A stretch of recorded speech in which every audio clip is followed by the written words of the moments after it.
qaraxa oo ahaa gaari walxaha qarxa laga soo buuxiyay ayaa ka dhacay inta u dhaxaysa isgoosyada dabka iyo sayidka wadada Maka al-Mukarrama oo ay ku yaalaan hoteelo, maqaayado iyo ganacsiyo kala duwan. warar kala duwan ayaa ka soo baxaya qaraxa waxaana la sheegayaa in gaariga qarxay wadada dhinaceeda la dhigay halka warar kalena ay sheegayaan in gaariga qofka waday uu maqaayada ku dhuftay. khasaare kala duwan ayaa ka dhashay waxaana uu geystay burbur xoogan oo soo gaaray nawaaxiga goobaha uu ka dhacay iyadoo dad fara badan iyo gawaari ay wadada marayeen marka uu qaraxu dhacay. Yaasiin Faytin oo ka mid ah wariyaasha Soomaaliyeed kuna jiray maqaayada xilliga uu qaraxu dhacay ayaa ka waramaya wixii dhacay iyo khasaaraha inta uu og yahay.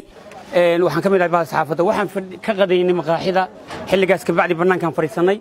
isla markaana qarax ka bacdi baan la kulanay qaraxuna runtii qof walba waa naxay shoog baa ku dhacay qof walba dhulku ku dhacay in yar ka bacdi markii dadkii caafimaadka qabay sidoo kale aan soo baraarugnay ayaan waxaan aragnay ilaa aniga asxaabtayda kulay laba kamid waa dhinteen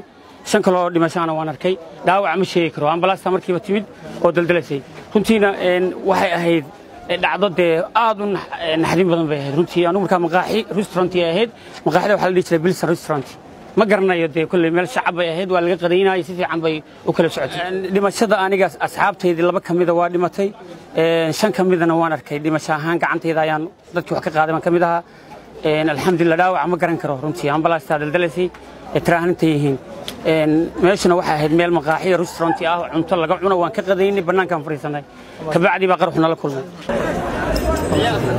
goobjoogayaal iyo gaadiidka gurmadka degdega ee Amiin Ambulance ayaa VOA u xaqiijiyay in 11 qof ay ku dhimatay qaraxa halka 16 kalena ay dhaawacyo ka soo gaareen inkastoo laga yaabo in khasaaraha uu intaa ka badan yahay. dadka dhaawaca waxaa ka mid ah gudoomiyaha majmaca culimada Soomaaliyeed Sheekh Yuusuf Cali Caynte.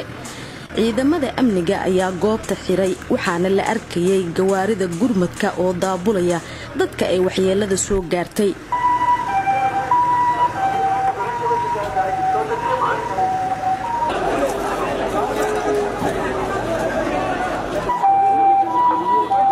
qaraxa ayaa imaanaya iyadoo xalay qarax ka dhacay nawaaxiga laba dhagax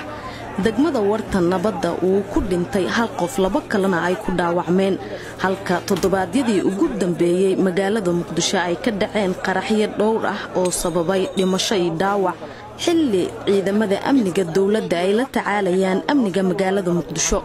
Saynab Abubakar Maxamed VOA Muqdisho.